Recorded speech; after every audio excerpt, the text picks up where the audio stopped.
Dance With Me by Enigmaticrose4. Summary. Draco was bored with his life and not looking forward to picking a wife. That is, until he bumps into a fetching little cat at his mother's Halloween Masquerade. Dramione alternate universe. Points of change. Tom Marvolo Riddle was either never born or died at birth. Chapter 1. Monsieur Peacock. October 31st, 2003. Soft music swept through an elegant ballroom filled to the capacity with people. Colorful leaves swirled in the air, dancing among magnificently carved pumpkins lit from within by sparkling fairy lights. Draco forced back a yawn as his eyes scanned the swirling dancers. His mother would give him a possibly well-earned lecture if she caught him looking bored at what was supposed to be the event of the season. Likely as she had spent the past 3 months planning out every detail, down to each of the hand-picked feathers adorning his mask. He was just terribly bored with it all. He sometimes wondered if he would be so bored if he had gone to Hogwarts rather than Beauxbatons. From what his childhood friend Theo had said, there were no dancers there. Well, with the exception of the Jewel Ball, but as a 4th year he'd been too young to be considered as a competitor. If he had gone to Hogwarts, he could have at least watched the tournament. But no, his father had been disgusted with the Hogwarts headmaster, and his mother has declared Darmstrong to be too far away. So to Beauxbatons he had gone. Gone and flourished, truth be told, but contrary to what many thought, flourishing did nothing to combat ennui. He snagged a glass of something fruity and alcoholic from a tray floating by. He surveyed the crowd once more as he took a sip. If his mother really wanted him to find someone and start giving her grandchildren, then organizing a masked ball to celebrate Halloween was not the way to go about it. How could he be attracted to someone if he could not see their face? He had yet to see a single witch he'd be willing to dance with. Either they were in costumes more suited to a muggle party, or they had no cough. Like that bimbo hanging on the arm of a red-haired man as he attempted to hold a conversation with someone in all black, with a mask that resembled a skull. He had to give the wizard credit, coming as death was a unique idea. Much better than the peacock-inspired costume he wore.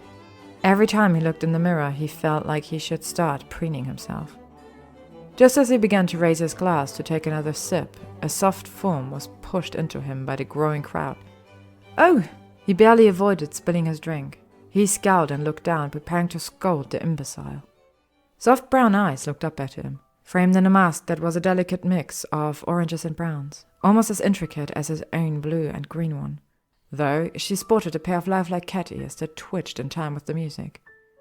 He felt his breath catch in his chest as he looked below the mask and saw a perfect set of lips formed into a circle of surprise. He had to urge to lean down and kiss them. His scowl softened and he felt confused. He had never before had such a reaction to any witch. The girl pulled back and nervously looked down as he began smoothing her robes. Robes that continued the color pattern introduced by her mask as they hugged her delicate figure in all the right places. "Pardon me, I'm not used to such a crush." Her accent only told him that she was British and from a middle or upper income family somewhere around London. Likely the daughter of some ministry official, invited to keep them happy as his father continued to entertain himself by playing at being a politician. Sensing a cure for his ennui, he adapted the accent many of his classmates had when they spoke in English. "It is all right. At Beauxbatons, the dances can become quite crowded. One learns to adapt." Her eyes widened at his accent, and she gave a brilliant smile that made his heart light. "Oh, parlez-vous français?" He was grateful for the master who had the shock at her near-flawless, just a bit of an English accent, French, even if she was being a bit formal.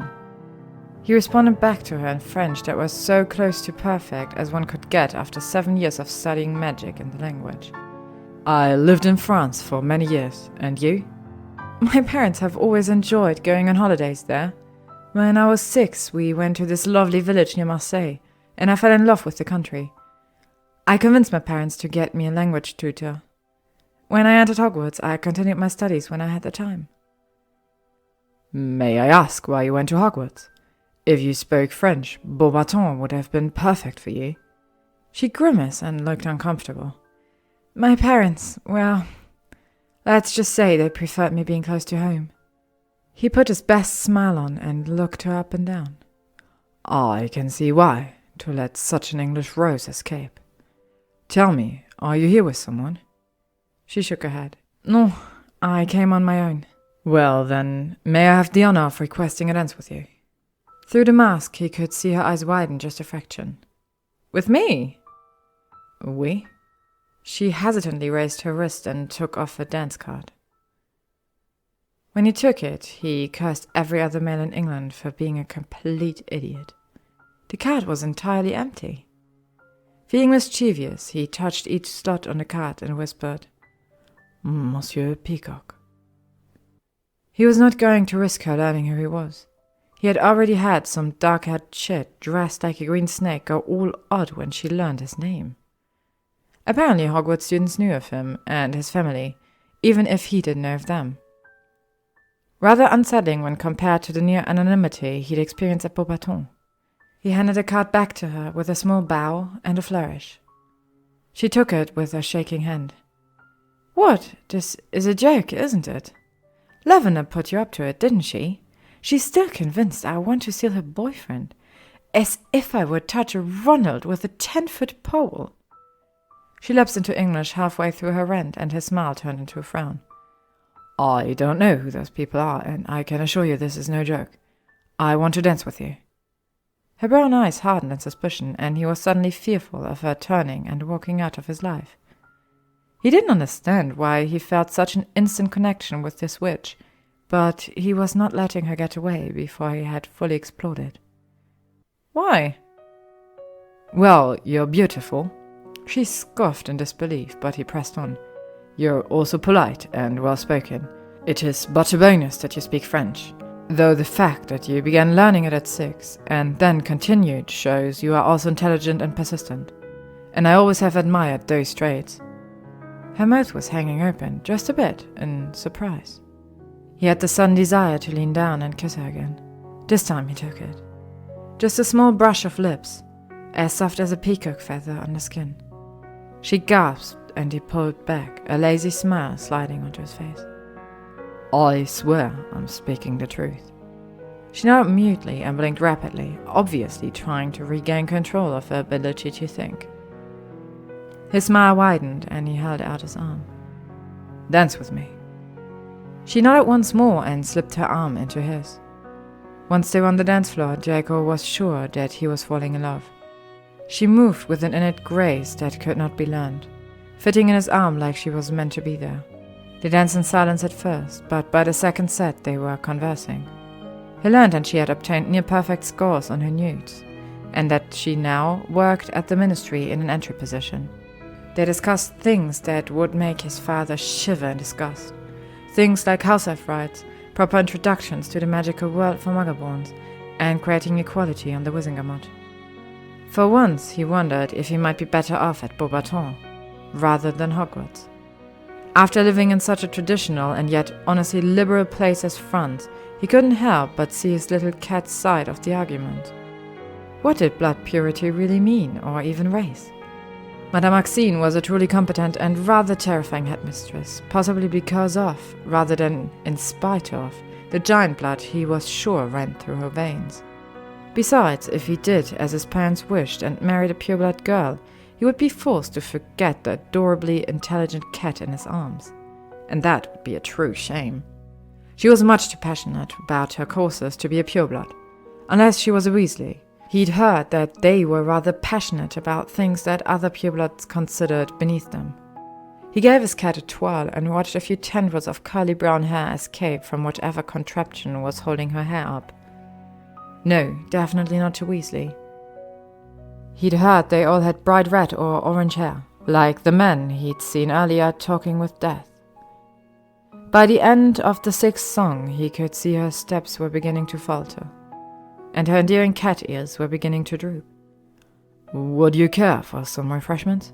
She nodded and smiled, her little cat ears perking up a bit. He led her off the dance floor, easily sidestepping Death and his red-headed dance partner. Had to be a Weasley, as the two of them fumbled their way awkwardly through the dance. He winced when he saw Death tread on the... He paused. What was her costume? As far as he could tell, it was merely dress robes and a mask. That has to be Harry and Ginny Weasley, his cat murmured in French after they were off the dance floor. Draco frowned. Why did the name Potter sound familiar? Potter? Ah, yes, the name would be familiar even if you don't know them. Harry Potter is the son of James and Lily Potter, a rather scandalous marriage between a pureblood and a muggle-born. James Potter is a wealthy pureblood, but he found the life of wealth to be rather boring. He, along with his best friend, Sirius Black, founded a joke shop back in the mid-80s. Yes, she said up on seeing his raised eyebrows. Sirius Black, as in the most noble and ancient house of Black. She said it as if she had heard those words spoken just a tad too many times. He wasn't surprised. He'd spent many a Christmas with his cousin, Scorpius Black. According to his mother, the brat was a carbon copy of his father, Regulus Black, at the same age.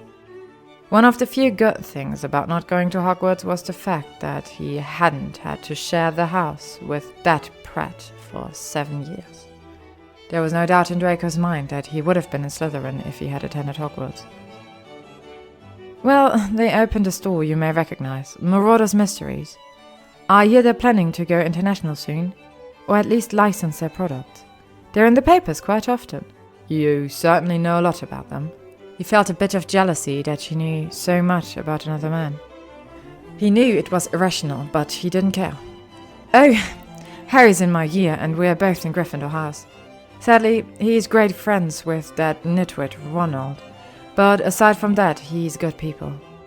He agrees with me on many of my courses, partly because of his mother, but also just because he has a good heart. Also, another one of his father's friends is a werewolf. He helps them run the business. It caused a lot of controversy at first.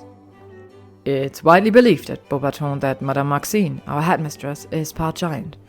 I've always wondered if that is part of the reason she's such a competent witch. They reached a refreshment table and he handed her a plate. Once they had selected a variety of delicacies, he made sure to find them a table far from the crowds. When he found the table, he had a strong suspicion that his mother had tampered with it.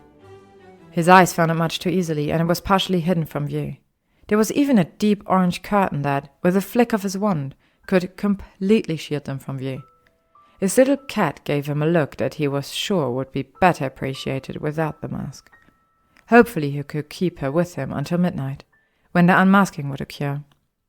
He was really curious about what those interesting expressions of her looked like without a mask in the way. I would not be surprised if she does, his cat said once they were seated. The Care of Magical Creatures professor at Hogwarts is nearly the same size as Madame Maxine, and he once told me his mother was a giantess. Is he a good wizard? Draco asked as he popped a small piece of chocolate pastry in his mouth. He's very talented, though he often forgets the rest of us are not half giants like him, but he truly knows the material, though he thinks, for some odd reason, that dragons are cute. You should have seen him cooing during the first task of the Triwizard Tournament. Draco snickered. I can't say my old headmistress has similar quirks, but she certainly can be intimidating. His cat smiled and shook her head, making the ears flatten in annoyance, as the mask was jostled. Oh, Professor Hagrid looks intimidating, but he's really just a giant teddy bear. I actually took a newt in Care of Magical Creatures as I enjoyed his class so much. That's high praise. She nodded, and they grew silent after that, both silently eating. Draco waved at the passing tray of drinks and drifted it over. He was nearly halfway through his drink when she spoke again. You're an odd wizard, Monsieur Peacock. He smirked at her name for him. And you are not an odd witch, Miss Cat. She shrugged. They certainly thought me odd at Hogwarts. I was a terrible know-it-all. The professors loved me, but my classmates... She began to nibble at her lip, and he was in trance. So much so that he almost didn't hear the next words. Well, children can be cruel. Did you know I've never actually enjoyed Halloween before? There was such a sadness in her voice that he looked up and met her eyes. It was hard to see in the dancing candlelight, no bright pumpkins floating here, but there was such sorrow in her voice. Why not? Growing up, my parents refused to celebrate Halloween. They believed it led to unhealthy habits. I was so excited for my first year at Hogwarts. The Great Hall was decorated almost as well as this ballroom. I heard older students speaking of the fest, and I could hear the excitement and eagerness in their voice.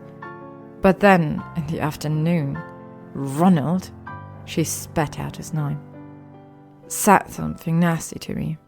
It was too much. I ran off and spent the evening crying in the girls' bathroom. No one ever came looking for me. Not until the prefect did a head count and went out to find me. Funny that it was Ronald's older brother Percy who comforted me. You see, he'd also had trouble with people not accepting him. He's been a wonderful friend to me over the years, even helped by putting in a good word for me when I applied for my job. But I never could make myself go to the Hogwarts Halloween feast after that. Not even to hear who the Triwizard champions were. Draco reached out and took her hands in his. It felt so soft. He wanted to touch more of her skin, see if it was even softer. I too had trouble when I started school. You see, my father's a very important man, and I believe that made me important as well. It took a number of detentions and getting beat up by other students for me to realize I had to prove myself. My father's name meant nothing to my classmates or professors. She winced. No one ever hit me, and things did get better once I toned myself down in class. It just took a few years, but by then my reputation was already set in stone. No boy would date me, for fear I would nag him to death about homework. Well, except for one, but he was a Darmstrang student. When I went to the jewel ball with him, I think multiple people lost their minds from the shock. She chuckled wryly, and he took the moment to slide closer to her on the curved bench.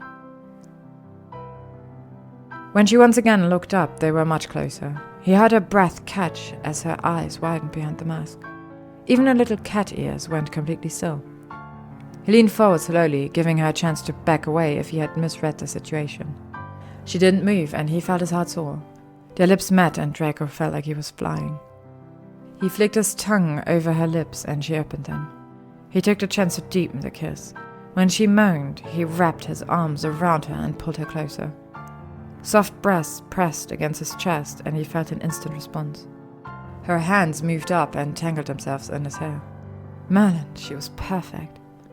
How had his mother managed to find such a witch? Granted, she didn't fit his parents' requirement that she be a pureblood, but that was all right. He'd rather be happy than following a dusty tradition. Time slipped by. They only stopped long enough for him to close the curtains. He was breathing hard and about to ruin his pants when his mother's voice cut through his lust. Witches and wizards, I would like to thank you for your attendance. We are now a minute away from midnight. As such, I would ask that you prepare to have your mask removed. You will be able to reclaim it upon exiting the ballroom. His cat gasped and reached up to touch her mask. He noticed with some satisfaction that her lips were swollen and her hair was hanging around her face in a gorgeous tangle of curls. Hopefully, after the unmasking, he could once more get his hands in those curls. His thoughts were abruptly derailed when she stood up so suddenly the table fell over into his lap. She took off running, and he stared after her in shock for a moment. He couldn't believe she would run from him. Hadn't he just been having a magnificent time? He almost let her go. After all, it was never smart to chase after an unwilling woman. But no, he wanted answers. He shoved the table away and took off running after her. The other guests were beginning to count down. 10! He shoved past Death and his Weasley. The two of them had their lips locked and seemed completely oblivious to the crowd around them. 9! He almost gagged at the sight of the snake witch that had encountered him earlier. She had her fangs sunk into his cousin, and Scorpius was such a nitwit he appeared to be actually enjoying it. 8! He saw a pair of cat ears over the head of some blonde chit in a rainbow-inspired costume. 7! He sped up and felt himself go flying after his feet hit something. 6! He heard laughter but ignored it as he dragged himself to his feet again. 5! It took a moment to orient himself again. The crowd was growing thicker. 4! There, not 10 feet away. 3! He shoved a tall, rather plainly dressed young man out of his way. 2! almost there. He could see her, right by the doorway. 1! As he watched, she shoved the bimbo of a witch he'd seen hanging on the red-haired man earlier out of the way. 0! She passed through the doorway, just as Draco felt his mask disappear. He leapt over the witch, knocked down by his cat, and tore through the doorway. Just in time to see his cat disappear into the fireplace, leaving only green flames in her wake. He cursed and stomped his foot. She'd been perfect. He'd felt like they understood each other. True, he'd led her to believe he was French, but that wasn't important. She hadn't discovered that. Besides, that could be explained away as part of the masquerade experience. He whirled around, preparing to storm up to his room in a huff. That was when his eye caught the wall and all of the masks displayed on it. There, sitting beside his peacock one, was the cat mask, its ears beginning to droop. He raised his wand and summoned the 2 masks. As he looked down at them in his hands, he felt a sense of determination come over him. He knew the basics about her, and it took some talent to make a mask like that. He'd figure out who she was, and just why she didn't want to acknowledge the obvious chemistry between them. After that, he would ask her to dinner. Miss Cat, October 24th, 2003. Hermione grunted as she shoved a stack of papers out of her way. What she wouldn't give for more storage room. Sadly, her little workspace consisted of a small desk half the size of everyone else's. It was also stuck in a little nook that made it impossible to add many shelves or drawers for storage. There were serious disadvantages to being a Muggleborn with only one connection in the Ministry. And while Percy was lovely, he was also a Weasley and only a few years older than her. Even with his father also recommending her, they'd only been able to get her an interview for one of the worst positions in the entire Ministry, requisitions. She spent her entire day at her desk, buried in pointless paperwork and unable to do anything that showed off her abilities. After all, how hard was it to check boxes and stamp accepted or denied on everything? Besides, every time someone filled out a paper incorrectly and she had to deny them, they hated it just a bit more. She was unable to escape her reputation from school, as she was her own blood status. It didn't matter that she had gotten U's in 8 subjects when most only took 5 or 6. No one cared that her scores had been near perfect. You would think her ability to speak French fluently and hold a decent conversation in German, Spanish, and Italian would be a plus. But not to the wizard that had interviewed her. No, Mr. Lestrange had only seen a mudblood with no powerful connections. She still rolled her eyes at the name. How could you view a word as bad if you never heard it until you were 12?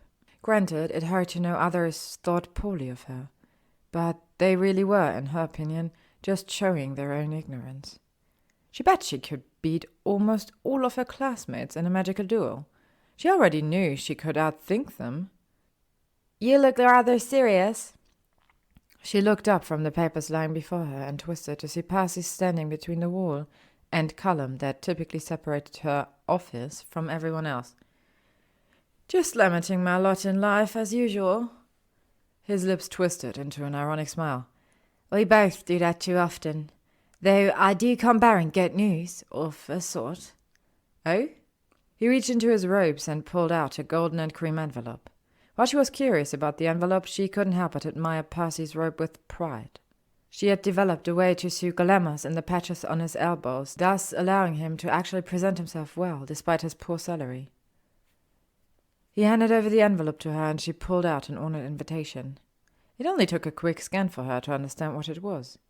She let out an indelicate snort and handed it back.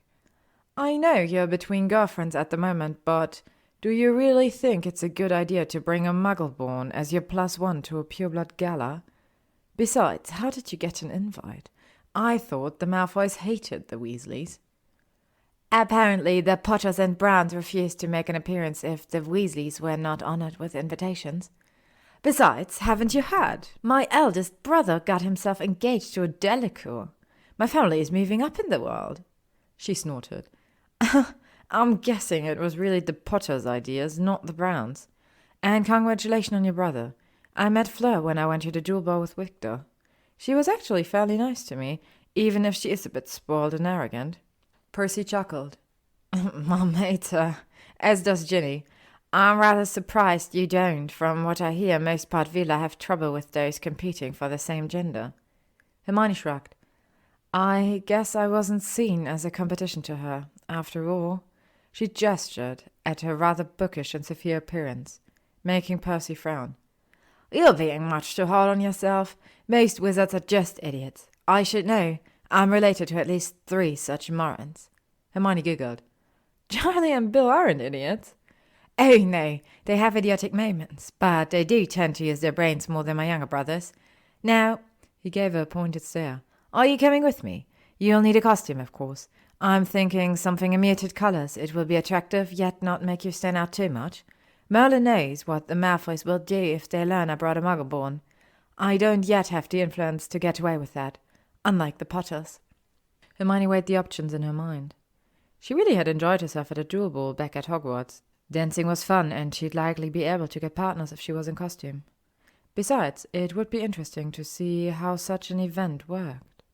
Plus, it would be a laugh to see the shock on certain people's faces when she took the mask off at midnight. Hell, if she played her cards right, she might even be able to get someone to see the light. All right, I'll go. He grinned. Brilliant. October 31st, 2003. Hermione's fingers tightened on Percy's arm as they stepped into the ballroom of Malfoy Manor. She had stopped her jaw from dropping at the decorations. He chuckled. Outshines Hogwarts, doesn't it? The Malfoys have always been ostentatious. I think that's part of the reason Malfoys and Weasleys have never gotten along. She gave her head a small shake to get rid of the completely neophyte look she knew she was gracing it. And aren't you ostentatious? Remember that ring you tried to buy? Oh, what's her name? Truly gag-worthy. He sniffed and pointed his nose in the air. It actually fit rather well with the hippogriff costume. He looked arrogant enough to be a black. There are exceptions. Oh, there's Mr. Crouch. He refuses to use a costume. I should greet him and let him know that I'm here. Percy began to steer them through the crowd, but she tugged lightly on his arm. He paused and looked down. Yes. Mr. Crouch is rather perceptive, and he knows me. He also likely knows you are without a current girlfriend. I think it's best if I don't go over with you. He thought for a moment and then nodded. You're quite right. Why don't I meet you over by the refreshment table? She nodded and slipped off his arm.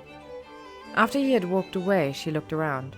She could see the dancers swirling across the floor not too far away, but there was no sign of a refreshment table. Not with all those leaves and pumpkins floating through the air, obscuring her view. She was roughly bumped by a walrus that she highly suspected was her old potions professor, Horace Slughorn. The man and his slug club had caused her endless issues. She sometimes wished she had taken him up on the invitation to join. She grimaced and tried to move out of the thick of people, keeping her eyes open. She needed to either find someone to set her sights on or go wait for Percy, and he could help her. She wanted someone from Hogwarts or the Ministry. Maybe with the mask on, she would actually get a chance to have a real conversation without someone asking how she could be so knowledgeable. After all, she was only a Muggle-born. Stupid bloody prejudices. The entire wizarding world needed to be cleaned up. Someone needed to poke the hornet's nest that was blood status. And if no one else will, then she would. She heard a deep, dark laugh and turned to see a tall, dark-skinned man with another man. Both were dressed all in black, with white half-masks. The tall one had to be Zabini. No one else quite filled out robes like he did. That meant the shorter one was Scorpius Black. She grimaced in distaste before taking a deep breath. Sabini would work for her plan. He wasn't a complete blood purist like Black. Not to mention, she knew he was easily swayed by a pretty face, male or female. And Hermione knew she looked quite fetching in her homemade costume. No, it wasn't her appearance that kept the men away. She took a step towards them and felt someone bump her. She gasped as she was shoved into a hard body. She looked up to apologize and froze, as her eyes met pure, liquid silver. All thoughts of Sabine left her. November 1st, 2003. She tumbled out of the fireplace and onto a small rock that lay before the hearth. Heart pounding, breath coming too fast, hands shaking as she dug out her wand. She was grateful she could cast her locking spells non-verbally. She didn't think her vocal cords would work. She was a bloody idiot. What had happened to her plan? Hell, what had happened to Percy? What had she been thinking? Spending her time talking, dancing, and kissing. Kissing a French wizard who had never been to Hogwarts and likely held no power in the UK. How could she change anything if she was so weak as to let her emotions get the best of her? People were counting on her, even if they didn't know it. The Creevy brothers, who loved magic so much, forced to find employment in the Muggle world. Dean and Seamus, who spoke of how hard their parents had it. Dean's father, a Muggle that married a witch. Seamus' mother, a witch that married a Muggle. Both had struggled growing up, their parents facing discrimination for daring to marry a Muggle. And so many others. The discrimination needed to be acknowledged. It had to be pulled screaming out into the light. How could anyone fight the problem when people refused to accept that there was one? And she'd screwed up her chance to sway someone with clout and connections to her side. All because a pair of silver eyes and a voice like rough silk that kept whispering smooth French in her ears. A man so sure of himself he'd come as a peacock. The arrogance and audacity of him, taking up every dance on her card. For half a second she'd assumed that Ronald had somehow figured out or heard who his brother was taking. If he told Lavender, who Hermione could see bribing or hiring someone to make a fool of her. She lay back on the rug and looked up at the cracked ceiling. And to make it even worse, she'd panicked there at the end. He had to be a pureblood, or else a very well-to-do half-blood. He had even said his father was important. She didn't want to see disbelief or possible scorn when she took off her mask and revealed her name. He'd ask if she was related to Hector Dagworth Granger, and she'd have to say no. Then his face would fill with disbelief, quickly followed by scorn. She couldn't let such a lovely night end that way, even if she'd already screwed up her plans. So she'd taken the coward's way and run. Though she had to admit she had told him enough he could discover who she was. After all, not many girls had been in the same year as Harry and in Gryffindor House, and if he was paying attention, he would know exactly what classes she had taken at Newt level. But he would learn her blood status long before he found her. She wouldn't have to see those delicious lips thin into a nasty scowl. She wouldn't have to once again convince herself that growing old alone with only Crookshanks was perfectly acceptable as long as she made a difference in the world.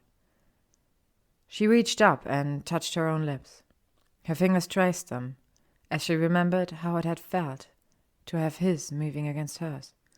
A loud "wow" cut through her memories from earlier that evening.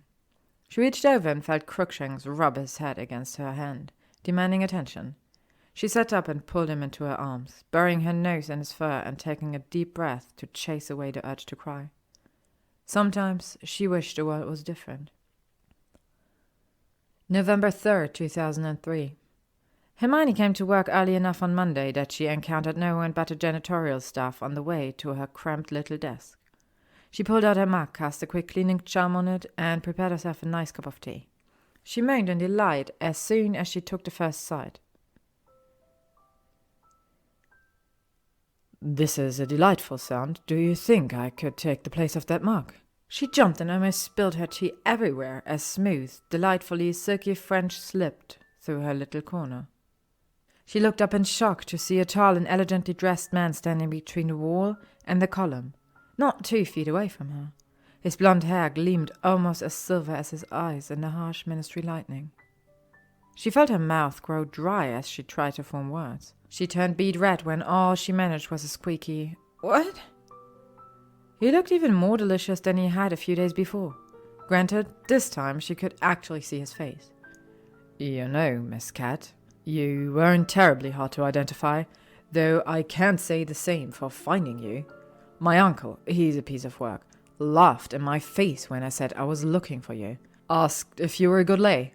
I decided to ignore all ministry employees after that and go back to people you went to Hogwarts with. It took quite a bit to convince Potter I meant you no harm before he admitted his fiancé's brother was good friends with you. Good enough to actually know where you live and also where the ministry keeps you hidden away. Funny that only Percy Weasley cares enough about you. I'm beginning to wonder if everyone in Britain has empty space between their ears. Mr. Weasley was quick to give up the location of your office, if not your flat.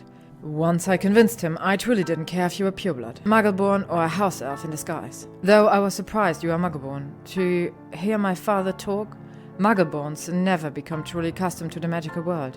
Granted, my father says a lot of bullshit. At Beaubaton, there's an optional 2-week camp before the first year. It goes over the wizarding customs and magical dangers. I didn't become close friends with any Muggleborns there, but the few I knew took the course. During your last 2 years there, you could volunteer to mentor anywhere from 1 to 3 first-year students. I did it my last year. Once I got my hat out of my arse and I realized I wasn't above that. A true learning experience, helping an 11-year-old Muggleborn navigate a magical school. Never did tell my parents I did that. She gasped at him, but he continued. I'm afraid I'm a bit out of touch with the British wizarding world. I attended Beaubaton rather than Hogwarts, and I've spent the past few years either studying or traveling abroad. Oh, I do apologize. He switched over to flawless English, and she gaped even more. I misled you with my French. I've been only speaking it regularly since I was 11.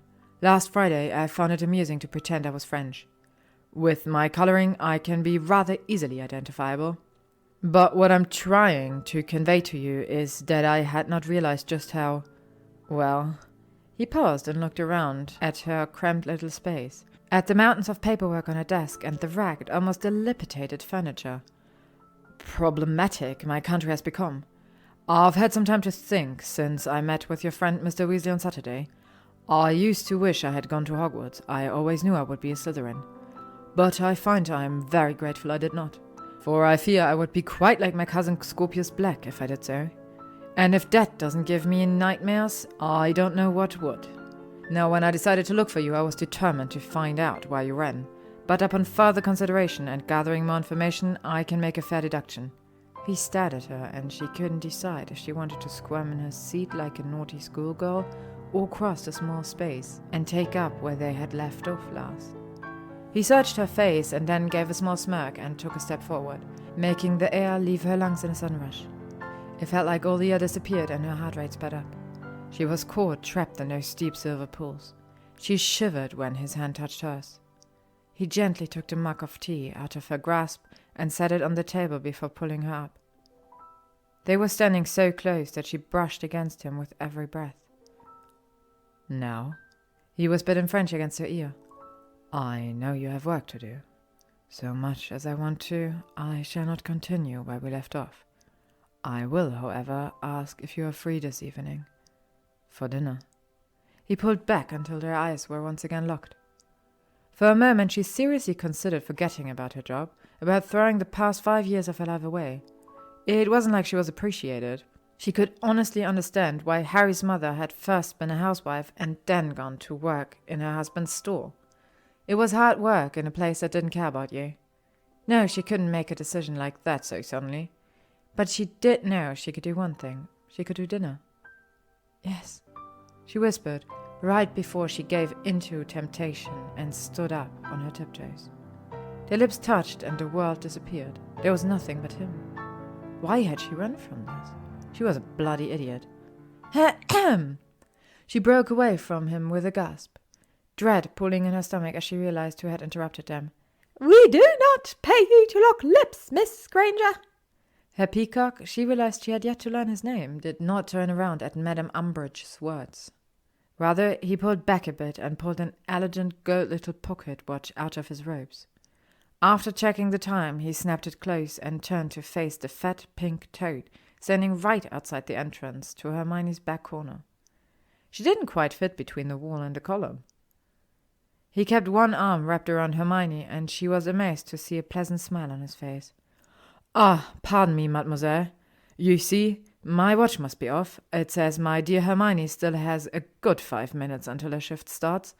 I was just making arrangements for dinner tonight, as I shall be busy all day and unable to send her a message. Umbridge's lips pursed and her eyes narrowed as she pulled herself up to her full, if minuscule, height. Sir, it doesn't matter if Miss Granger's shift has not yet begun. She is on ministry property, and such displays are not tolerated here. I'm afraid I shall have to write you up for this. The dread in her stomach became a lead ball. No, She couldn't lose this job. She couldn't change anything if she wasn't in the wizarding world. She'd already looked into other ways to support herself, but she didn't have the capital or charisma to start a business. Not unless she... Hermione cursed herself as an idea popped into her head. True, she didn't have the capital, but if she started a business that served both magical and muggle folks, and her peacock's talks of optional camps before school gave her an idea. She could get a muggle loan. She could use her heritage to succeed rather than letting it hold her back. Why had she let fear control her for so long? Maybe she'd just become too set in her ways. Too worried of losing what little she had. Well, hell, if all else failed, she'd move to France. From what her peacock had said, she wouldn't face as many issues there, and she did speak French. The toad looked back at Hermione and smiled sweetly. This will be your third write-up, will it not, Miss Granger? I'm afraid this is unacceptable in a ministry employee. You should... The lead bar felt as if it exploded. Anger coursed through Hermione. How? How could this nasty little woman ruin one of the best moments in Hermione's life? She yanked away from her peacock and pulled out her wand in a smooth movement. Umbridge's eyes widened in fear when she realized the wand was pointing straight at her. Oh, shut up, you nasty little toad! So you want to fire me? Guess what? I quit. I'm done working this little corner, breathing stale air and risking death by paperwork. All for pittance of a salary and no appreciation. You know just as much as I do that I often come early and stay late, that every single one of those write-ups was fabricated. Besides, you know Mr. Lestrange's bloody bitch of a wife comes in and does quite a bit more than lock lips on ministry times, so just shut your bloody mouth and get out of my way. Hermione turned back towards her desk and summoned her purse, as well as the few personal items she kept there. She grinned when her mug dumped tea over all the requisition forms on her desk. She snickered when her little lap blanket hit the tallest tower of paperwork and sent it falling down in a disorganized mess. She almost lost control of her magic when her peacock reached out with an elegant hand and tipped over the other 3 piles. Oops, he said unapologetically. Why, you can't do that! I'll have you arrested! Umbridge screeched. Hermione slipped her purse off her shoulder and moved towards the nasty woman, who was now hopping around like the toad she looked like. Something pricked Hermione's memory when her peacock took her hand. He'd said his colouring was very recognizable, and she only knew 2 pure-blood British families with hair that light. She rather doubted he was a Lovegood. You're Draco Malfoy, aren't you? He grinned and gave her hand a squeeze. I should have known you'd figure it out.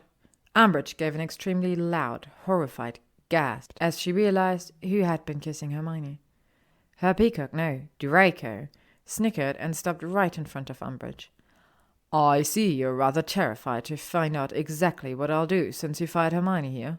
You know who I am and who my family is. Perhaps it will make you feel better to know that I won't raise a hand or word against you. Umbridge relaxed a bit and Draco snickered again. Oh, don't get comfortable.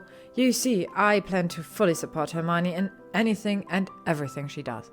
Now, I've only known her for a few days, and I know you've been here for years, but I just can't see her letting bygones be bygones. So, if I were you, I'd be afraid. Very afraid. Hermione couldn't help it. She threw her arms around Draco's neck and locked lips with him once more. By the time they came up for air, she was entirely convinced that she was making the right decision. Maybe this thing with Draco would last forever. Maybe it would last a week. Either way, she'd figure out something that made her happy and satisfied with life. After all, she wasn't a tree. She had 2 good feet and a brilliant, if slightly bossy, mind. She could do whatever the hell she wanted. October 31st, 2016.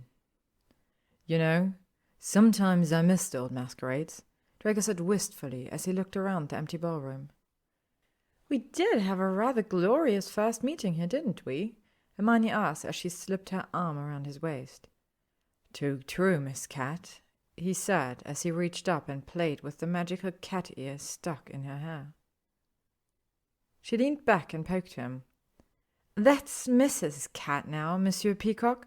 It's been over 10 years, and yet you can't even manage to get that right. He snickered and leaned down to kiss her. She moaned and melted into his embrace. He buried a hand in her thick, lovely curls and pulled her closer. Ew, gross! They pulled apart slowly and glanced over at the doorway.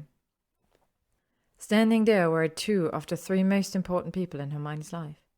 "Mom!" Adara whined, stomping her little foot. She certainly acted exactly like the princess she was dressed as. "We're going to be late. And you know Lucy will never let me forget it if we're late to our last Halloween festival before Hogwarts." Rachel nodded and stated firmly, "Uncle Percy said we have to be there at 3 sharp." "Have to?" Hermione corrected him absently, and she slipped out of her husband's arm. It took less than 5 minutes to make sure they had everything, and then they were fleeing to one of Hermione's favorite spots in the world, her school. Masquerade's School for Elementary Magical Education. It had taken a lot of work, both magical and muggle, to get it going. She'd been able to get the funding from a muggle bank, as most of the first students were muggle-born. She'd registered the school without the magical part of its name in the muggle world. Headmaster Dumbledore had been unwilling to disclose how Hogwarts identified magical children, so she'd had to come up with her own way. That had added a few more months onto the preparation time. Apparently, Professor McGonagall had almost had a heart attack the first time she'd taken a letter to a muggle-born, only to discover the child had known about magic for 2 years already and was quite looking forward to their letter. When muggle-born started excelling in their Hogwarts classes, even when they weren't geniuses like Hermione, the death threats had started. That was the first time Draco had played a major part. Before, he'd always stood off to the side, offering support and listening as she ranted about bloody prejudiced idiots, but only doing what she asked. This time, he hadn't even consulted her. He'd taken every single nasty letter and cursed item, especially the ones sent to current and former students of Masquerade, and stormed the ministry. He had raised such a storm that non-ministry employees had begun to arrive just to witness it. And then Lucius and Narcissa Malfoy had arrived and thrown their own voices into the mix. They may not have approved of Draco marrying a muggle-born, but once that ring was on Hermione's finger, she was family. No one got away with attacking their family, especially when she was 7 months pregnant with their grandchild. Never before had the ministry worked so quickly to discover those harassing and attacking someone through letters. That was when the school had gained its first private backers. Lily Potter had pinched, prodded, and bullied her husband and his friends into helping fund and support the school. Harry had applied to join her teaching staff after his first son was born. With the funding, they'd been able to turn the school from a small academy young magical children attended after their normal school to a full-blown school. Children started at 6 and came for 4 to 6 hours a day. They learned everything from counting to broomstick riding. No student started Hogwarts without knowing the difference between slicing and dicing potions ingredients. None of them felt so unsteady and unsure that they would have to do anything to prove themselves. Hermione had almost fainted in shock when Lavender and Ronald arrived to enroll their daughter in the school. Little Rose Weasley had been the first pupil to attend Masquerade, but certainly not the last. "Ah, there you are! Adara, Rachel, you found the other children in the math classroom. Mrs. Scamander is telling stories of her recent travels," Percy said as he approached, a clipboard in his hands and a tiger mask hanging from one arm. Adara and Rachel raced off to join their friends, and Hermione couldn't help but feel her heart squeeze in happiness. "Now, I have put everything together, but there are a few more things that need your personal touch, Hermione. We still have a good 2 hours until most of the student body appears. Plenty of time," Percy stated, handing her the clipboard. She got to work, digging into the job she loved and the students she had dedicated a large part of her life to. All the while, Draco's hand rested on the small of her back, offering his love and support. Hours later, when the festival was over and the children asleep, she brought him down to the ballroom. With a wave of her wand, music started playing, and she smiled up at him as the little cat ears on her head twitched in time to the tune. She held out her hand, an empty dance card hanging from it. "Dance with me." The end. Thank you for listening to today's day of the Spooktober Podfic Fest. Stay tuned for more spooky content.